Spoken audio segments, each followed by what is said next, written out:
kan Mbak Agnes ini memproduksi pupuk-pupuk sendiri karena maunya tetap organik gitu. Produksinya Mbak Agnes sendiri apa saja sih? Lalu penggunaannya bagaimana? Bahannya diperoleh dari mana? Ya. Silakan Mbak Agnes. Jadi saya bikin ini Pak, namanya ekoenzim atau POC ya, pupuk organik cair. Ada sedikit perbedaan di waktu membuatnya aja sih. Oh, ini sebenarnya bahannya sama. Oh, ini hanya warnanya beda ya? Jadi bahannya, warna itu biasanya keluar tergantung bahannya. Oke. Nah, bahan-bahannya mungkin bisa dilihat ya dari sini. Saya hanya menggunakan dari kulit buah. Setiap hari itu kan konsumsi yang kita pakai untuk makan itu buah itu banyak sekali. Buah apapun? Saya dari pisang, biasanya pasti makan itu pisang, pepaya, markisa. Itu 3 jenis itu sudah pasti, tapi tentunya ada tambahan buah-buah lainnya, misalnya jeruk, kemudian nanas dan lain-lain. Nah itu kulitnya itu yang sisanya itu kita pakai potong-potong, kemudian dibuat untuk ekoenzim dengan menggunakan komposisi molase atau gula itu 1 bagian, kemudian 3 bagiannya bahan organiknya dan 10 bagian air. Jadi contohnya di dalam 1 botol ini ada 1 kilo gula merah yang saya pakai, kemudian 3 kilo dari bahan-bahan organiknya dan 10 liter air. Nah ini kita fermentasi selama 3 bulan Pak, makanya saya kasih tanggal nih, 28 September, artinya nanti Oktober, November, Desember kita panen. Nah hasilnya yang sudah kita panen seperti ini. Nah, seperti sirup sih sebenarnya. Ini tanggal 1 September saya sudah panen ya. 1 September artinya ini boleh dipakai untuk kapan saja. Dan penggunaan dari ekoenzim ini bukan hanya sekedar untuk POC, tetapi untuk semua pembersih di rumah itu saya pakai ini.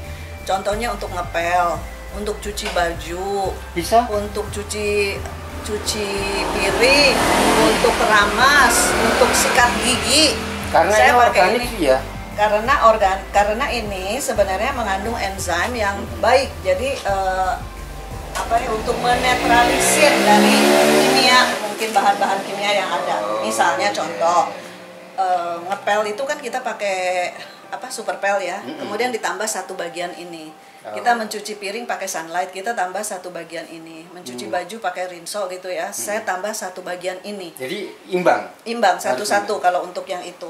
Nah kalau kita diamkan lagi Pak, ini kan dari 1 September ya, saya diamkan lagi selama 8 bulan ke depan atau 1 tahun ke depan, ini jadinya ini. Oh, ini yang sudah tua. Ini yang sudah tua, ini berfungsi sebagai obat. Jadi untuk obat luka bakar. Dan ini sudah terbukti ya, saya membuktikan sendiri. Pada saat saya kan sering masak Pak, jadi kecipratan minyak, itu kecipratan air panas, saya pakai ini tuh langsung bener-bener cespleng ya. Nah baunya pun juga berbeda nih Pak, Bapak boleh mencium nih bau dari hasil fermentasi yang sudah 1 tahun. Kok segar ya? Dan seperti arak kan? Iya. Seperti obat. Hanya nggak boleh diminum. Enggak. Kalau diminum beda lagi, saya bikin lagi untuk khusus diminum Pak. Ada di dalam. Nah kalau ini kan baru ya, ini baru ini baunya Bapak bisa cium agak beda, masih lebih segar. Oh iya. Iya kan, ini lebih segar, kalau itu lebih seperti obat kan Pak. Nah, lebih seperti obat. Jadi inilah yang saya pakai. Nah proses pembuatannya, ini ada di sini. Saya juga pakai ember-ember besar nih, seperti ini. Dan embernya pun kayaknya ember yang sudah bekas ya? Iya, daur ulang. Nah ini semua isinya ember-ember ini proses pembuatan ekoenzim. Termasuk yang besar ini Mbak? Yang besar saya dulu ya, tapi ini kosong. Biasanya saya pakai juga, tergantung ada bahan organiknya atau enggak. Nah jika kita sudah penuh nih, tidak mau bikin lagi, sedangkan sampah organik itu banyak, saya bikin lagi menjadi kompos.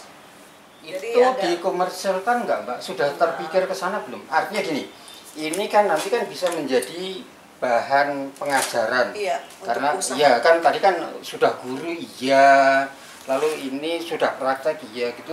Ini menjadi apa namanya? komersial nggak Sebenarnya nantinya orang-orang sebagai orang yang ada. dididik? Orang-orang kan ada yang mengkomersialkan ini kan, satu botol itu dijual 20.000 sampai dengan 40.000 atau 50.000 ada. Tapi kalau saya masih belum berminat untuk menjual ya. Kalau ini saya bagi, nanti Bapak pulang boleh bawa oleh-oleh dari sini. Oh iya. Jadi sementara ini saya tidak berminat untuk menjadikan sebuah usaha, tapi tentu saja kan bisa aja untuk mereka yang memang berminat, kan orang tidak semua orang punya waktu untuk bikin kan.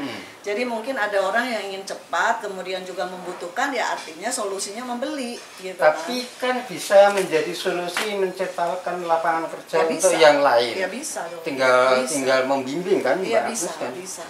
Tapi kalau kita masuk ke komunitas ekoenzim sebenarnya mereka itu menghimbau supaya jangan dijual untuk ekoenzim ini ya, karena penemunya itu adalah Dr. Rosukan dari Thailand. Nah, dia berharap bahwa kegiatan ini tuh bisa menular ke seluruh orang gitu, supaya setiap keluarga itu membuat seperti ini, sehat ya sendiri. artinya lingkungan hidup kita akan menjadi lebih baik ya, dan kita juga menjadi lebih sehat. Jadi hal-hal yang positif atau baik itu ya diharapkan supaya tidak diuangkan atau tidak dibisniskan, tapi alangkah lebih mulia kalau kita ini justru mengajarkan kepada orang lain untuk bisa seperti kita bikin, dan orang itu mengajarkan lagi kepada orang lain untuk melakukan hal yang sama, sehingga inilah yang menjadi ketok tular dan akan membuat bumi kita menjadi lebih baik gitu.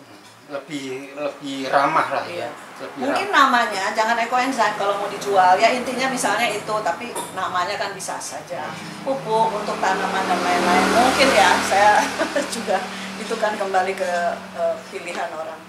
Mbak Agnes, mohon disampaikan kepada teman-teman lain yang juga nanti tertular oleh energi yang dari Mbak Agnes gitu, yang luar biasa itu.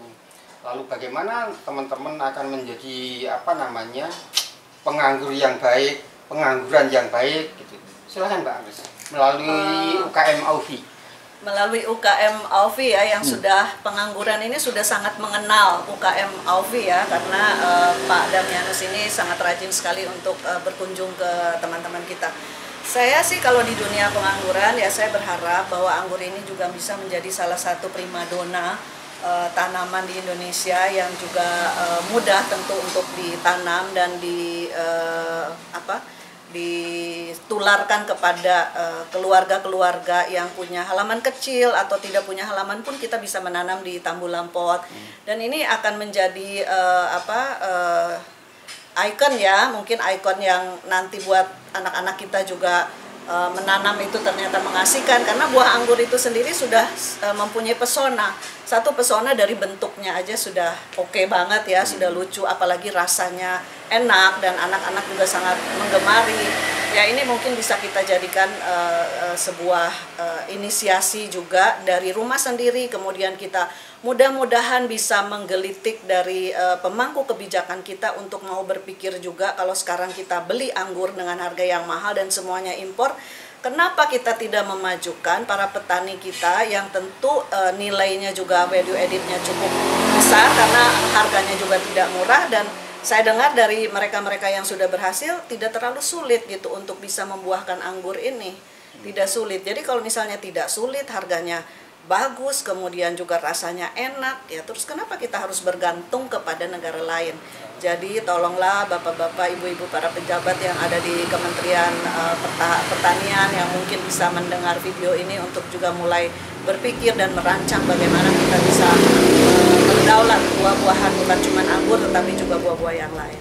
Ya, video UKM ini Aufi ini sangat bagus sekali untuk menjadi informasi dan pembelajaran bagi kita semua.